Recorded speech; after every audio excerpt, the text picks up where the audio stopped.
आदाब, मैं हूं वसतुल्लाह ख़ान और मेरे साथ हैं ज़र्रार खोड़ो। आज सिंध हाई कोर्ट ने सिंध की जो सूबाई हुकूमत है उसके लिए हुक्म जारी किया कि 8 माह पुराने जो नज़रबंदी अहकामात हैं वो कलअदम करार दिए जाते हैं डैनियल पर्ल कत्ल केस के चारों मुलज़िमों के लिए, और इन चारों मुलज़िमों की फौरी रिहाई का हुक्म दिया जाता है। अलबत्ता इन चारों मुलज़िमों के नाम ECL में रहेंगे, यानी वो बैरून मुल्क सफ़र नहीं कर पाएंगे और जब भी अदालत उन्हें तलब करना चाहे वो तलबी के लिए हाजिर होंगे। अदालत ने अपने हुक्म में कहा है कि सूबाई हुकूमत जो मेन मुलज़िम जिन्हें कहा जा रहा है अहमद उमर सईद शेख और उनके 3 साथी फ़हद नसीम, सलेमान साकिब और शेख आदिल को मुसलसल नज़रबंद रखने के लिए माकूल जवाज़ अदालत के सामने नहीं रख सकी। लिहाजा इस सिलसिले में अब तक के तमाम सूबाई अहकामात को कलअदम करार दिया जाता है। सिंध हाई कोर्ट ने पिछले अप्रैल में इन चारों मुलज़िमों की रिहाई का हुक्म दिया था। उसके बाद सूबाई हुकूमत ने maintenance of public order ordinance के तहत 90 दिन के लिए इन चारों को नज़रबंद कर दिया था, चूँकि उसे नक्स अमन का ख़तरा था। फिर 1 जुलाई को इंसदाद दहशतगर्दी कानून मजरिया 1997 के तहत इन चारों की नज़रबंदी में मज़ीद 3 माह की तौसीह कर दी गई और उसके बाद मज़ीद 3 माह की तौसीह कर दी गई। आज अदालत ने चारों की नज़रबंदी गैर कानूनी करार देते हुए कहा कि अगर वो किसी और केस में मतलूब नहीं और सुप्रीम कोर्ट का कोई हुक्म राह की रुकावट नहीं तो उन्हें फ़ौरन रिहा कर दिया जाए। Daniel Pearl Wall Street Journal से उनका ताल्लुक़ था और जनवरी 2002 यानी आज से 18 साल पहले उन्हें कराची में अगवा किया गया था। 1 माह बाद उनका गला काटने की वीडियो अमरीकी कौंसिल खाने भेज दी गई थी। इस दौरान मरकज़ी मुलज़िम उमर सईद शेख गिरफ़्तार हुए और हैदराबाद की इंसदाद दहशतगर्दी की अदालत ने उमर सईद शेख को सज़ाए मौत और 3 दीगर मुलज़िम जिनके मैंने अभी नाम लिए हैं उनको उम्र कैद की सज़ा सुनाई। इस साल अप्रैल में सिंध हाई कोर्ट ने उमर सईद शेख को डैनियल पर्ल के कत्ल से बरी ज़िम्मा करार देते हुए उन्हें सिर्फ डैनियल पर्ल के अगवा में उनका किरदार तस्लीम किया और सज़ाए मौत को 7 बरस की क़ैद में तब्दील कर दिया, जबकि 3 जो दीगर मुलज़िम हैं उनको बरी कर दिया गया। उमर सईद शेख पिछले 18 साल से काल कोठरी में बंद हैं, चूँकि उन्हें सज़ाए मौत दी गई थी, जबकि जो 7 बरस क़ैद की मुद्दत भी है वो इसी दौरान भुगत चुके हैं। सिंध हुकूमत और डैनियल पर्ल के वालिदैन ने सिंध हाई कोर्ट का जो अप्रैल में होने वाला जो फ़ैसला है उसे ऑलरेडी सुप्रीम कोर्ट में चैलेंज कर रखा है, और जब ये चैलेंज किया गया तो सुप्रीम कोर्ट ने मुलज़िमों की रिहाई आर्जी तौर पे रोकने का अबूरी हुक्म जारी किया था। अलबत्ता इस हुक्म की भी मुद्दत ख़त्म हो चुकी है और आज के दिन चारों मुलज़िमों की रिहाई में बज़ाहिर कोई कानूनी रुकावट नहीं है। लेकिन मसला ये है कि ये जो केस है 18 साल जिसकी तारीख़ में फैला हुआ है, इसमें क्या क्या घपले हुए, इस्तग़ासा ने ऐसा क्या क्या किया कि जिसकी वजह से सिंध हाई कोर्ट मजबूर हुई कि भाई इनके ख़िलाफ़ कोई ठोस आप केस नहीं बना सके, लिहाजा हम इन्हें मज़ीद पाबंद सलासल नहीं रख सकते। हमारे एक दोस्त हैं, सीनियर साथी इन्वेस्टिगेटिव रिपोर्टर हैं एजाज़ सैयद साहब, वो हमारे साथ मौजूद हैं। आज BBC उर्दू पे उनका एक मज़मून इसी मौजू पे छपा कि इस केस में क्या क्या मोटे मोटे घपले हैं जो इस्तग़ासा ने किए। Thank you for joining us Ejaz Syed.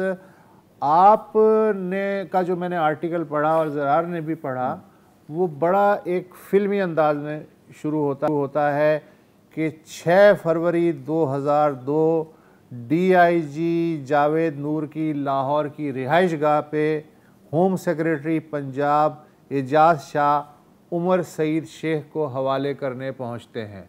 आगे आप बताइए क्या हुआ। जी बिल्कुल वसत साहब और ज़रार, आप दोनों का बहुत शुक्रिया। 6 फरवरी को एजाज शाह जो कि मौजूदा वजीर नारकोटिक्स हैं, उन्होंने एक टेलीफोन किया। उस वक्त जावेद नूर थे DIG लाहौर, उनको, और उन्होंने कहा कि जो डैनियल पर्ल की जो गुमशुदगी का केस है वो सॉल्व इस तरह से हो गया कि जो मरकजी मुल्ज़िम जिस पे शक किया जा रहा था वो उमर सईद शेख, उन्हें गिरफ्तार कर लिया गया है। तो एजाज शाह ने कहा कि वो मुल्ज़िम को बाकायदा तौर पे पुलिस के हवाले करना चाहते हैं, इसलिए ज़ाहिर है ज़ाब्ते की कार्रवाई पुलिस ने ही करनी है। तो जावेद नूर अपने घर पर मौजूद थे, तो इन्होंने अपने घर पे ही उनको बुला लिया। तो एजाज शाह जावेद नूर के घर पे आए, एकमन रोड पे सरकारी रिहाइशगाह पे इनका घर था, और वहाँ पर एजाज शाह के हमरा उमर सईद शेख के जो मामू हैं, उनके वालिद हैं, उमर सईद शेख खुद, ये 3-4 बंदे वहाँ पर जावेद नूर के घर पे आए और वहाँ पर उनको हवाले किया गया। असल में इसमें एजाज शाह का चूँकि ISI में पुराने अफसर थे, होम सेक्रेटरी थे, तो उन्होंने अपने ताल्लुकात को इस्तेमाल किया था, और हमारी इत्तलात के मुताबिक इस ख़ानदान की बाज़ लोगों को भी हरासा किया गया था, और उसकी वजह से रज़ाकाराना तौर पर उमर सईद शेख ने गिरफ्तारी पर रज़ामंदी ज़ाहिर की थी। तो 6 फरवरी को ये अरेस्ट हुई। तो चूँकि वाक़या इतना बड़ा था, डैनियल पर्ल चूँकि लापता हो चुके हुए थे, तो पूरी दुनिया में पाकिस्तान के बारे में बात हो रही थी। तो उसी रात को PTV पे खबरनामा चल गया कि जी एक बड़ी पेशरफ्त हो गई है, उमर सईद शेख को गिरफ्तार कर लिया, जो कि मरकजी मुल्ज़िम है। अब हैरान कुन तौर पे होना तो ये चाहिए था कि जब इसको गिरफ्तार किया गया था उमर सईद शेख को, वो पुलिस के पास रहता, पुलिस जाके सिंध पुलिस के हवाले करती। ऐसा कुछ नहीं हुआ। 12 फरवरी को उसे कराची पुलिस के हवाले किया गया। 12 फरवरी की प्रवास पे वो कराची गए, और इस दौरान यानी कि 6 से लेकर 12 फरवरी तक का जो टाइम है वो कहाँ पर रहे, किसके पास रहे, किसी को कुछ पता नहीं आज तक। ठीक है। अब जो सिंध पुलिस अपनी कार्रवाई का आगाज करती है, सिंध पुलिस कहती है कि हमने 12 फरवरी को उमर सईद शेख को कराची एयरपोर्ट पर कुछ पम्फलेट्स के साथ गिरफ्तार किया, और उन्होंने नया वकुआ एक जाहिर कर दिया, और यही वो मकाम है जहां पर इस केस में खराबियां पैदा होना शुरू हो गई। और बज़ाहिर ये लग रहा है कि ये खराबियां किसी ने एक सोच समझ कर पैदा की गई हैं। कोई भी जो तफ्तीशकार होता है, कोई भी तफ्तीशी अफसर होता है, वो कभी अपने केसेस को इस तरह खराब नहीं करता जिसने ऑनेस्टी से केस करना हो, और ये इतना बड़ा केस था, इसमें ये एक पहली खराबी तो ये की गई।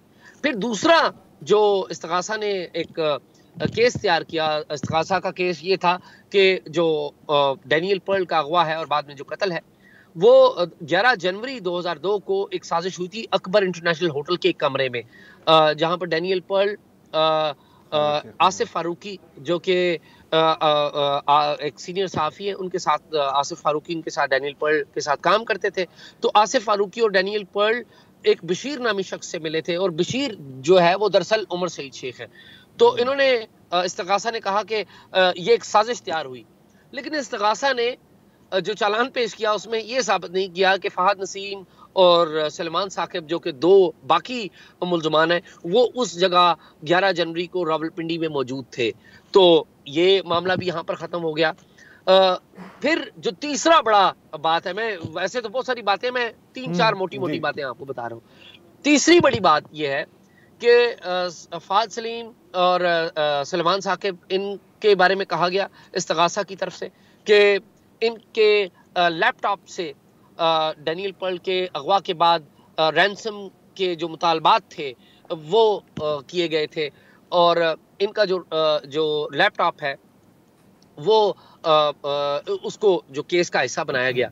अब वहाँ पर मामला ये आया कि अमरीकी एक एक्सपर्ट था FBI का, वो पाकिस्तान में आता है जनवरी के आगाज़ में, और इन्होंने जो लैपटॉप है उसमें क्लैरिटी नहीं दी कि लैपटॉप कौन सा हम कोर्ट के अंदर पेश कर रहे हैं। वो वाला लैपटॉप जो कि डैनियल पर्ल की अलिया के पास और असरा नुमानी जो उनकी दोस्त थी डैनियल की, उनके पास था, जहां पे रिसीव हुई थी ईमेल्स रैंसम की, वो वाला लैपटॉप है या वो वाला लैपटॉप है जो इनके पास था।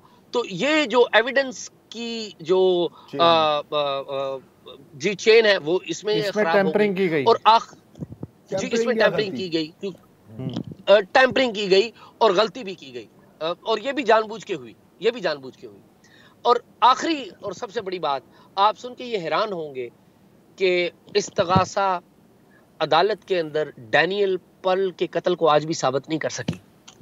अदालत के अंदर आज भी डैनियल पर्ल कत्ल नहीं हुआ। क्यों नहीं हुआ? कि अदालत के अंदर सिर्फ एक एविडेंस आई है और वो एक वीडियो है, और वो वीडियो जो है, उस वीडियो के अलावा कोई एविडेंस नहीं। डैनियल पर्ल की लाश का कोई डीएनए हुआ या नहीं हुआ, अदालत को इस बात का इल्म नहीं है।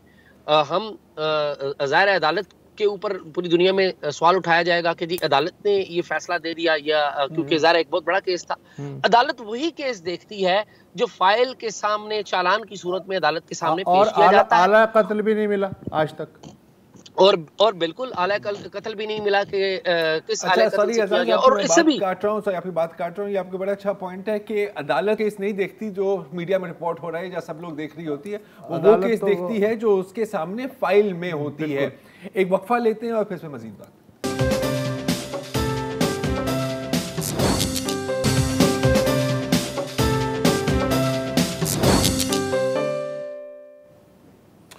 Welcome back. मौजूद बहस है कि 18 साल पहले अमरीकी सहाफ़ी डैनियल पर्ल कत्ल हो गए, लेकिन उनकी जो फ़र्द जुर्म 4 मुलजिमों पर आयद की गई थी वो इतनी कमज़ोर कैसे हुई कि अदालत आलिया सिंध हाई कोर्ट ने उन्हें कहा, हुकूमत को हुक्म दिया है कि इनको छोड़ दिया जाए, आपके केस में कोई जान नहीं है।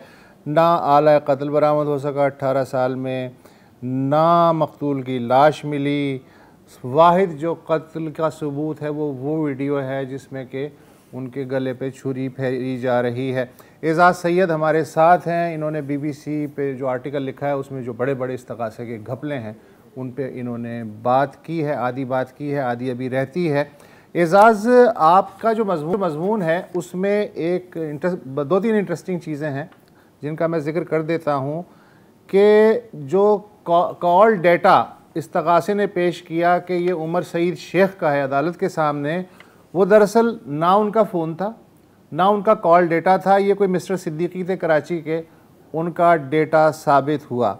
इसके अलावा अहमद उमर शेख ने अंग्रेज़ी और उर्दू में जो तहरीर लिख के दी थी, अपने साथी मुलजिमों को हिदायत दी थी, उनकी फोरेंसिक जांच या हैंड राइटिंग एक्सपर्टीज़ के लिए जिन साहब को जहमत दी गई उनका हैंड राइटिंग एक्सपर्टीज़ से कोई लेना देना नहीं था, वो सीधे सीधे सादे MA सिंधी लिटरेचर थे। Very interesting. लेकिन मुझे जो सबसे ज़्यादा आपके मजमून में जो चीज़ जो दिखती है कि इस्तगासे ने पूरा जो केस है वो जो 2 मुलजिम हैं उनके बयानात पे बनाया, फहद सलीम और सलेमान साकिब के इतराफ़ी बयानात जो उन्होंने जुडिशल मजिस्ट्रेट इरम जहांगीर के सामने रिकॉर्ड करवाए। लेकिन इरम जहांगीर ने अपने इजाफी नोट में लिखा कि ये बयानात रज़ाकाराना नहीं थे। इसका मतलब है कि जिन पे तकिया था वही पत्ते हवा देने लगे। इस पूरे केस की इमारत इस पॉइंट पे मेरे ख्याल है ढह चुकी थी। उसके बावजूद इस्तगासा बज़िद रहा कि इन्हीं बयानात की रोशनी में हम केस बिल्ड करेंगे। ये क्या है? एक दफ़ा है 164। पुलिस के सामने जब आप कोई बयान देते हैं तो उसे 161 का बयान कहा जाता है, या किसी भी जो प्रोसिक्यूशन एजेंसी के सामने आप बयान देते हैं उसे 161 का बयान देते हैं। जो 164 का बयान होता है वो बयान होता है जो आप किसी जज के सामने, जुडिशल मजिस्ट्रेट के सामने, सेशन जज के सामने, एडिशनल सेशन जज के सामने देते हैं, और उसकी कुछ प्री रिक्विजिट है। और उसकी प्री रिक्विजिट ये है कि जज आपसे पूछता है कि क्या आप ये बयान रज़ाकाराना दे रहे, और फिर जज आपको बताता है, 3 दफ़ा ये पूछा जाता है, और फिर जज आपसे पूछता है आप पर किसी किस्म का कोई दबाव तो नहीं है। इस केस में ये जो दोनों मुलजमान हैं, इसमें सबसे बड़ी बात ये होती है कि आपने रज़ाकाराना बयान देना होता है, आपने जज को मुतमईन करना होता है कि आप रज़ाकाराना तौर पर ये बयान दे रहे हैं।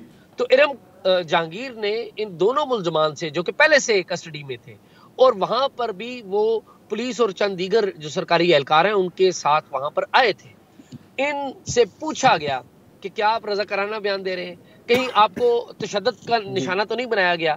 तो इन दोनों मुल्ज़मान ने बिल तरतीब आगे पीछे कुछ इसी तरह की बताया कि वो तो चाहते हैं कि एक दफ़ा जुडिशल हो जाए, उन्हें तशद्दुद का, एक ने बयान दिया कि जी तशद्दुद का निशाना भी बनाया गया है, दूसरे ने कहा कि हम तो इसलिए ये बयान दे रहे हैं, मजबूरी दे रहे हैं क्योंकि हम जुडिशल हो जाएं ताकि हमारी बेल हो जाए। तो जो जुडिशल मैजिस्ट्रेट हैं, मैं इरम जहांगीर, मैं आपको वसत साहब बताऊं कि हमारे सिस्टम में बहुत सारी खामियां हैं। ये वो केस था जिसमें जुडिशल मैजिस्ट्रेट के ऊपर भी बहुत सारा प्रेशर होगा, यकीनी तौर पे होगा। तो इरम जहांगीर ने पूरी ईमानदारी से, आपको पता है वसत साहब कि इस केस में कितना ज्यादा प्रेशर हो सकता है, तो उन्होंने बज़ाहिर ये लग रहा है, मैं उनको जानता नहीं इरम जहांगीर साहब को या साहिबा को, उन्होंने ईमानदारी से लिखा कि ये रज़ाकाराना बयान नहीं है। जबकि इस्तगासा ने, पहली बात तो ये है कि आपने ऐसे गवाह क्यों पेश किए जो आपको रज़ाकाराना बयान नहीं दे रहे, आपने एविडेंस कलेक्ट क्यों नहीं की, और फिर अगर कर लिए और वो कह रहे हैं कि रज़ाकाराना, तो मेरा ख्याल है केस तो फिर इसी स्टेज पे ही कोलैप्स हो गया था। यही है जी, केस ये मुकम्मल, ये इस केस की जो बुनियाद थी वो ये दो बयानात थे, और इन दो बयानात में जब रज़ाकाराना का एलिमेंट निकल गया तो ये केस, इस केस की पूरी इमारत, जिस तरह कि आपने राइटली कहा, खत्म हो गई। एजाज में एक बात पता है, अब देखिए प्रेशर बिल्कुल उस वक्त भी था, अभी भी है एक तरह से ना, ये this was a very high profile case.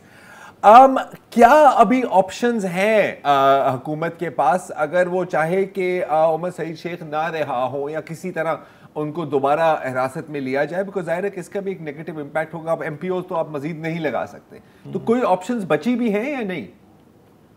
सिर्फ एक ऑप्शन हुकूमत के पास बची है कि वो इस सिंध हाई कोर्ट के ऑर्डर के खिलाफ सुप्रीम कोर्ट में जाए, और वो जाएगी। अपेरेंटली ऐसा ही लग रहा है कि सिंध, तो वो तो ऑलरेडी गई हुई है ना, जाएगी, वो तो ऑलरेडी गई हुई है। वो तो उस नहीं, वो ट्रायल कोर्ट और सिंध हाई कोर्ट के पहले फैसले के खिलाफ गई हुई है, जो डिटेंशन ऑर्डर के खिलाफ नहीं गई हुई, इसके खिलाफ भी जा सकती है।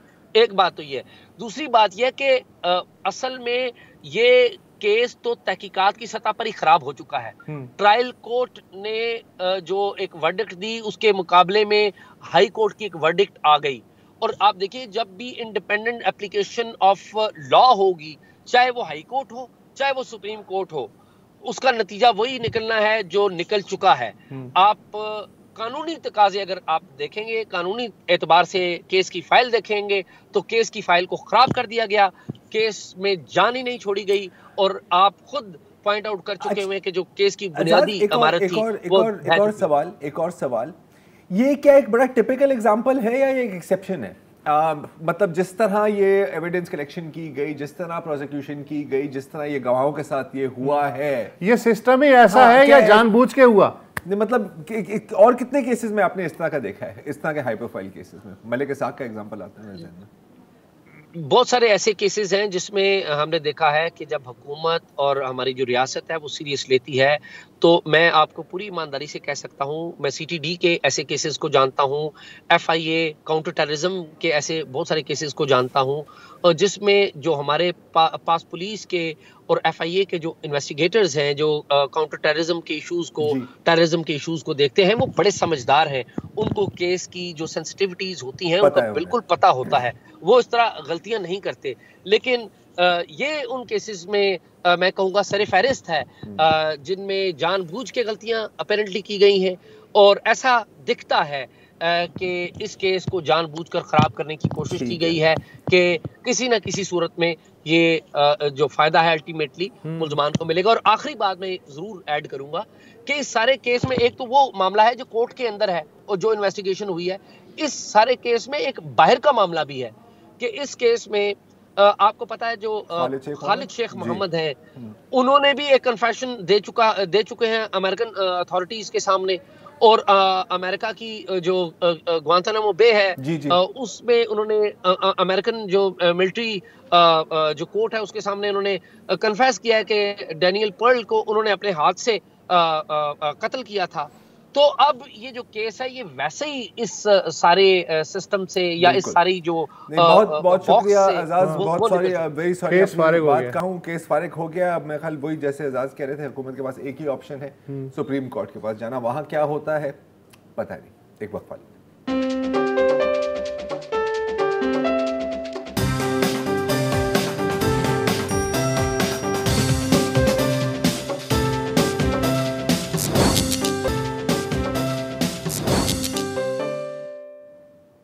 Welcome back. कुछ लोग और कुछ ऑर्गेनाइजेशंस हमारे लिए इतनी अजीज़ हैं कि हम उनको एक बार नहीं बल्कि बार बार इस शो पर बुलाते हैं। इसलिए नहीं कि हमने उनसे कोई पैसे पकड़े हुए हैं, काश ऐसा होता, लेकिन इसलिए क्योंकि उनका काम ही आसान अल्फाज में लाजवाब है। और एक ऐसी ऑर्गेनाइजेशन है बायोनिक्स, यहाँ पाकिस्तान के सबसे बड़े शहर कराची में ही बेस्ड है, जिनके CEO उवैस हुसैन कुरैशी साहब आज हमारे साथ मौजूद हैं। अगर ये आपको ये नाम थोड़ा सा सुना सुनाई लग रहा है, वो इसलिए है कि 2017 में, अगर मुझे सही याद हो, तो इसी शो पर हमने इनको पहले भी दावत दी थी, और उसके साथ एक छोटा मेरे ख्याल 6 साल के उम्र का बच्चा था, मुस्तफ़ा, जो पैदा होते हुए ना उनकी यहाँ सिर्फ एल्बो तक उनका हाथ था, या आगे फोर आर्म नहीं थी। तो जाहिर है बहुत मुश्किलात का सामना करना पड़ता है ऐसी किसी भी सिचुएशन में। तो बायोनिक्स की टीम ने उनके लिए एक प्रोस्थेटिक हैंड बनाया था, और उसकी जो खासियत ये है कि प्रोस्थेटिक्स कोई नई चीज़ नहीं है कि वो उसको बाकायदा इस्तेमाल भी कर सकता था। मतलब जो उसके न्यूरॉन्स, जो नर्व सिग्नल्स थे, वो उस आर्म के अंदर जंप करके, बिल्कुल जैसे मैं अपना हाथ इस वक्त चला रहा हूँ, वो भी अपने प्रोस्थेटिक हैंड को चला सकता था। 3 साल गुजर गए ओवैस भाई, कहाँ है वो अब, वो जो बच्चे थे, क्या उसमें इम्प्रूवमेंट आई है? अगर हम उन बच्चों की इम्प्रूवमेंट की बात करें तो जो बच्चे अपने घर से बाहर नहीं निकलते थे, आज वो सुपर हीरोज़ कहलाते हैं। और आयरन मैन वाले हाथ भी बनाए हैं। Exactly, iron man. अच्छा हाँ, असल में हमने उनको थीम ही वो प्रोवाइड कर दी जिसको वो ओन करते हैं। उनको आयरन मैन पसंद था, हमने उनको आयरन मैन बना दिया। जिसको बैटमैन पसंद था, हमने उसे बैटमैन बना दिया। So now they own their selves as super hero, और आज वो माशाल्लाह से बहुत कॉन्फिडेंट हैं, और इस तरह से वो जाके लोगों को मोटिवेट करते हैं। वो बाकी बच्चों को जाके बताते हैं कि ऐसी कोई मसला नहीं है, they feel complete and they feel better than you and me. अच्छा, मोटिवेट करने की बात की तो हमारे जो दूसरे गेस्ट हैं उनका भी मैं तारुफ कर दूं, और आप हैं मुआज़ जाहिद साहब। मुआज़ जाहिद साहब की कहानी जो है वो आप उनसे खुद ही सुन लें, लेकिन इसमें भी इंस्पिरेशन आती है, इसमें भी मोटिवेशन आती है। मुआज़ साहब, thank you very much for joining अस। थोड़ा सा बताएं कि आपके साथ आप पे जो गुजरी वो क्या हुआ, और ये जो आपने अभी नई बायोनिक्स की तरफ से प्रोस्थेटिक्स मिली है, उससे क्या फ़र्क पड़ा है? जी मुआज़। जी अस्सलाम वालेकुम। एक्चुअली ऐसे हुआ था कि मेरा जो आर्म था वो एम्प्यूट हुआ था जुलाई में, तो क्योंकि मुझे करंट लग गया था 11,000 वाट्स का। तो आफ्टर दैट एक ही चीज़ माइंड में थी कि चले एक हादसा हो तो गया है, एक चीज़ गई है, बाकी चीज़ें बच भी तो गई हैं। तो द थिंग इज़ कि एक ये सोल्यूशन बायोनिक आर्म का माइंड में था। तो जब इसके ऊपर थोड़ा सा रिसर्च किया, तो आहिस्ता आहिस्ता रिसर्च करते करते अवैस भाई का और बायोनिक्स का कांटेक्ट मिला, इनसे कांटेक्ट किया। तो जो एक चीज़ इवन गई थी वो एक कह लें कि एक बेटर फॉर्म में मुझे वापस मिल गई, और अब मैं बेसिकली इसको यूज़ कर रहा हूँ, और अल्हम्दुलिल्लाह मैं अपने सारे काम कर रहा हूँ। इट्स अ वेरी बड़ा दात वेडर किस्म की टच आ रही है इस वाले हाथ से। अच्छा, अब मुआज़ साहब, आप बाय प्रोफेशन इंजीनियर हैं, लेकिन आपका जो शौक है is as a guitarist, right? और अभी ये जो वीडियो हम देख रहे थे, इसमें आप गिटार भी प्ले कर रहे हैं। कितना आसान है एक प्रोस्थेटिक लिम्ब के साथ गिटार प्ले करना? ये ऐसे है कि जब ये नहीं था तो एक चैलेंज लगता था कि शायद प्ले नहीं हो सकता, लेकिन अब ये है तो डेफिनेटली प्ले हो रहा है। तो ये इजी ही है एक्चुअली, जैसे पहले प्ले हो रहा था ऑलमोस्ट वैसे ही प्ले अभी भी मैं कर पा रहा हूँ इसके साथ। तो एज सच कह लें कि वो चेंज नहीं आया। वो चेंज तब आता अगर मैं उस चेंज को अपने तौर पे फील करता, बट यू नो अब मेरे लिए एक मेरा ये बॉडी पार्ट है। अल्हम्दुलिल्लाह मैं इसके साथ सिर्फ गिटार नहीं, इवन ड्राइव भी कर रहा हूँ, अपने काफ़ी सारे काम, बहुत सारे काम मैं कर पा रहा हूँ, और मैं अपनी लाइफ एंजॉय कर रहा हूँ अल्हम्दुलिल्लाह। अच्छा, तो मुआज़ साहब, अगर आप माइंड ना करें, मेरे ख्याल आप अपना गिटार भी अपने साथ लाए हैं। जी आप हमें जरा दिखा सकते हैं? मैं तो देखना चाहूँगा। प्ले करके दिखाऊँ? जी, अगर प्ले करके दिखा सकते हैं, आपकी बड़ी मेहरबानी। श्योर। ठीक है, इनको निकालने दें।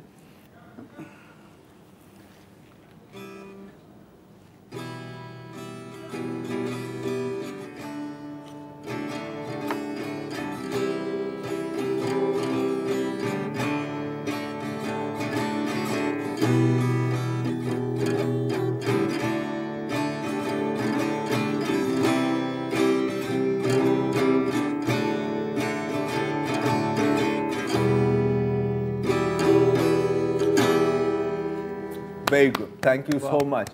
अच्छा मौaz साहब, मैं कुछ और पिक्चर्स भी देख रहा था कि अब एक जो चीज़ होती है कि मतलब एक मुश्किल आती है ज़िंदगी में, और यकीनन एक बहुत बड़ी मुश्किल थी स्पेशली एक ऐसे शख्स के लिए जो एक क्रिएटिवली अपने हाथ को भी यूज़ कर रहा है। It's a major loss.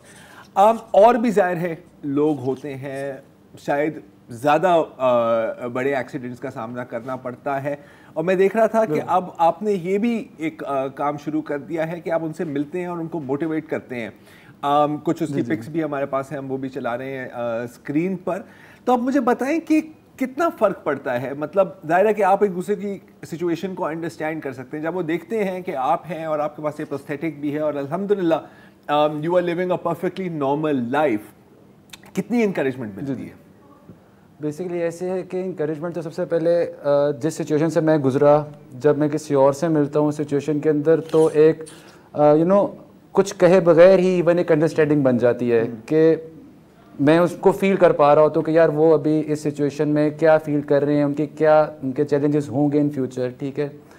तो जब मोटिवेशन की बात आती है तो सबसे पहले तो पॉइंट यही समझ आ रहा होता है, दोनों को एक चीज़ समझ आ रही होती है कि यार जान बची है, ठीक है, और जहाँ से वापस आए हैं वो सिर्फ हम दोनों को, लाइक अगर सामने जो ही मेरे होता है उस सिचुएशन में, तो हम दोनों को पता होता है कि यार एक बड़ी ही डिफ़िकल्ट सिचुएशन से निकल के आए हैं, लेकिन आगे अगर जान बच गई है, अगर एक लॉस हुआ है, ठीक है, तो उसको अच्छे से यूटिलाइज हम कर सकें जो चीज़ें बच गई हैं, ठीक है। उसमें सबसे इम्पोर्टेंट चीज़ जो आती है वो आता है आपका ब्रेन, आपका दिमाग अगर चल रहा है, और मेरे सबसे बड़ी रहमत ये है कि आंखें चल रही हैं, ठीक है। तो ब्लेसिंग्स को काउंट करना, उनको उनको यही कोशिश करता हूँ कि यार चली गई खैर है, ठीक है, हो गया, हादसा था, लिखा हुआ था, हो गया, बट जो बच गया है, अगर जान बच गई, अगर जान भी चली गई तो हम क्या पीछे मत देखो, आगे बढ़ो, बस ये आपकी तो just move on, keep moving, रुकना नहीं है, रुकने का एक वो फुल स्टॉप लगाना। एक वक्फा ले लें, आपसे वो जारी है, एक वक्फा।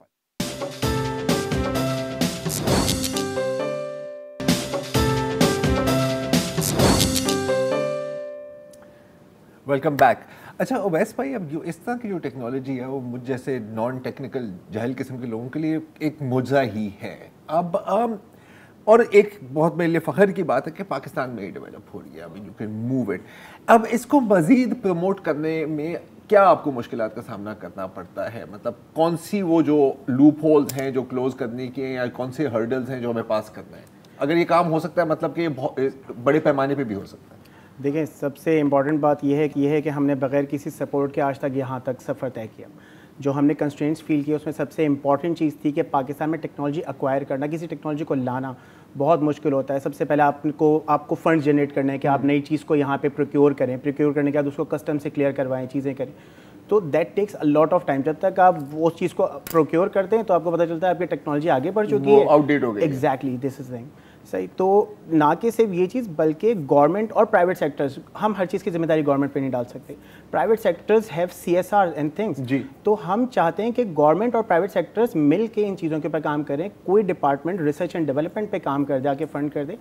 बाकी government already World War II के ज़माने के प्रोस्थेटिक्स प्रोवाइड कर रही है ना, they are providing on a subsidy, वो भी 1 लाख रुपए का है, आप free of cost government hospital से प्रोवाइड करें। सो व्हाई ये जो प्रोस्थेटिक है ये कितने का होगा? That's almost around 1.5 to 2 lakh rupees. तो इतना फर्क नहीं है वो जो World War II के प्रोस्थेटिक्स और इसके बीच में इन टर्म्स ऑफ प्राइस। हम डम प्रोस्थेटिक और रोबोटिक बेस्ड प्रोस्थेटिक के बीच की कॉस्ट को और कम से कम करना चाहते हैं अपनी रिसर्च को इंक्रीज करके। तो हम तो चाहते हैं कि इन नियर 2025 हम ओलंपिक्स के अंदर जाके कम्पीट करें और वहाँ पे हम 2000 रुपीज़ के प्रोस्थेटिक से जाके इंशाल्लाह $30,000 के प्रोस्थेटिक को बीट कर आएं। आमीन। आई विश के फवाद चौधरी ये प्रोग्राम देखें। फवाद चौधरी को दिखा देंगे, कोई मसला नहीं है। अच्छा माज जाहिद साहब, ये आप सिर्फ 1.5 मिनट रह गया है, इस 1.5 मिनट में आप एक चमत्कार दिखा दें। आप चाहें तो बायोनिक दस्ते मुबारक से अपनी पसंद की कोई धुन बजा दें। चले मैं आपको कुछ सुनाता हूँ फिर। अच्छा सा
सूफी सॉन्ग लग रहा है कोई। जी जी, ये बेसिकली साईं तो ही था, जनून बैंड का एक सॉन्ग था, सही है। यानी बेसिकली वो प्ले किया था। यानी मॉरल ऑफ द स्टोरी, कुछ भी हो सकता है, बस बंदा जो है वो करने वाला होना चाहिए, उसे कोई रुकावट नहीं रोक सकती। थैंक यू अवैस और thank you Maaz, it is really a no doubt treat. No, it is a treat, it is a treat. तो इजाज़त फख्र की दीजिए बात है। फिलहाल, खुदा हाफिज़।